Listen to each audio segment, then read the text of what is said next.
bien dans son job pour parler des voyages qui forment la jeunesse. Alors c'est une expression bien connue. Des jeunes, en ce moment, ont fini leurs examens et se disent, tiens, je vais partir en Australie, aux États-Unis, en Espagne. Je ne sais pas comment m'y prendre. Ben, justement, on va en parler avec Valérie Montambeau. Bonjour Valérie. Bonjour. Ravi de vous accueillir. Conseillère Eurodesk CIDJ, Centre d'information de documentation de la jeunesse. Je l'ai bien dit. On entend à travers cette expression qui est sous la tutelle du ministère de l'Éducation nationale l'idée que vous accompagnez ces jeunes qui poussent la porte, qui s'assoient et qui vous disent « je voudrais partir en Australie, comment je fais ?» Ça se passe comme ça. Oui, c'est exactement ça. Alors nous sommes une association, donc nous donnons des conseils gratuits pour accompagner des jeunes qui viennent avec une idée parfois très floue. Et donc notre rôle, effectivement, c'est de les aider à construire un projet plus élaboré pour partir. À la fois des conseils pratiques, les erreurs à ne pas éviter parce qu'on fait parfois des erreurs, et puis qu'on le précise tout de suite, vous n'êtes pas un centre de placement professionnel, vous n'êtes pas une agence d'intérim, vous les aiguillez vers des jobs, c'est ça, hein, c'est subtil. Oui, et ce qui est important, c'est d'abord de les informer sur la législation, les formalités, les conditions de travail, ce qu'ils ne connaissent pas forcément, et puis leur donner des informations sur les opportunités qui existent, les aides parfois qui existent, et notamment pour des jeunes qui sont en décrochage scolaire et qui ne savent pas forcément qu'ils peuvent trouver une solution à leur rentrée pour partir sans forcément avoir de diplôme. Alors, il faut préciser que les conseillers Eurodesk, il y en a à Paris, vous êtes basé à Paris, mais il y en a 150 en France. Donc, ils peuvent pousser la porte, ils peuvent consulter les guides, trouver un job à l'étranger, mais aussi faire son CV en anglais, parce que ça, c'est évidemment très important. Les jeunes qui poussent la porte, vous nous parlez de décrocheurs, vous nous parlez, j'imagine, d'étudiants ou de jeunes salariés qui tentent l'aventure pour l'apprentissage de la langue. Oui. C'est quoi la destination, j'allais dire, favorite de sous ceux qui poussent la porte du CIDJ? Alors, les pays anglophones, bien sûr, beaucoup le Canada aujourd'hui, et puis pour d'autres, l'Asie du Sud-Est, la Corée du Sud, et également les pays, les Émirats arabes unis, par exemple. Ça veut dire que vous avez des job boards pour chacun de ces pays où vous leur dites, écoute, dans le secteur où vous êtes, là, il n'y a pas beaucoup de demandes. En revanche, en Australie, on ira plus travailler dans les fermes.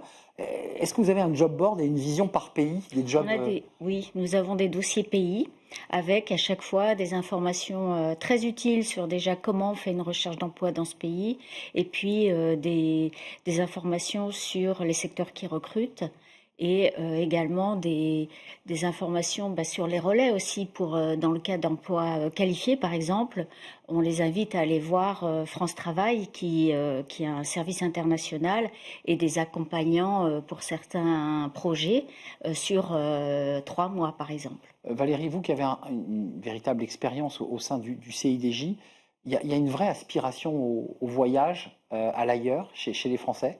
Certainement, oui. C'est une ouverture, enfin une recherche de défis personnels, professionnels également pour beaucoup. Cette demande, je voudrais partir à l'étranger, elle est très fréquente. Encore faut-il pouvoir construire ce projet.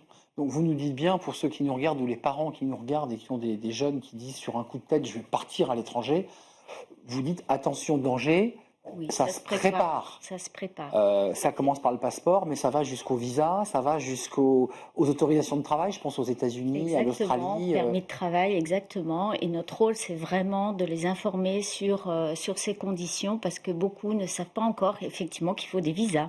Parce que grâce à l'Union européenne, on circule d'un pays à l'autre, mais ce n'est pas le cas quand on veut aller hors Europe. Donc effectivement, il faut anticiper. Par contre, vous ne faites pas les démarches à leur place pour que les choses soient bien claires. C'est pas vous qui allez vous renseigner. C'est à eux d'être autonomes. Tout à fait, on leur donne des informations et des conseils sur le CV, comme on l'expliquait tout à l'heure, et puis également des alertes sur l'interculturel, les conditions de travail, qu'on ne travaille pas forcément 35 heures par semaine ailleurs. Donc ce sont des informations précieuses souvent pour eux. sur place, ils reviennent vers vous parfois, ils viennent vous remercier de l'aventure qu'ils ont vécue, ou il n'y a pas vraiment de suivi de ces jeunes que vous avez rencontrés? Il y a parfois du suivi, c'est-à-dire des jeunes qui nous appellent plusieurs fois, qu'on conseille plusieurs fois.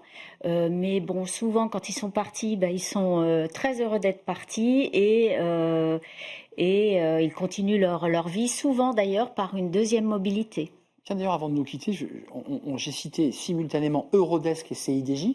C'est quoi le lien entre Eurodesk et CIDJ? Alors, le CIDJ coordonne le réseau Eurodesk. C'est l'ensemble. Voilà, exactement. Et les réseaux Eurodesk, c'est les bureaux qu'on peut trouver dans 150 villes de France, on est d'accord? Oui, c'est ça, et c'est un réseau européen. Juste vraiment un ultime mot avant de nous quitter. Qui vient? Comment ils savent, ces jeunes, qu'il faut pousser la porte du CIDJ? Parce qu'on n'est pas forcément informé de cette institution. Oui, alors ils le trouvent soit sur Internet et beaucoup de bouche à oreille. Voilà. Donc, Et puis les formidables ambassadeurs sont les jeunes qui sont déjà partis et qui informent les autres, bien tiens, sûr. va donc pousser la porte du CIDJ. Tu as envie de partir à l'étranger, tu vas voir, ils sont de bons conseils. Je Merci. vous invite à le faire en tout cas. Merci Valérie Montambeau Merci. d'être venue nous éclairer et de nous donner envie de voyager. Si j'y vais, moi, à mon âge, je suis très jeune dans ma tête, mais je suis plus très jeune. Vous me renseignez? On ne refuse personne. Non, mais c'est pas réservé qu'aux jeunes de 18 à 25 ans?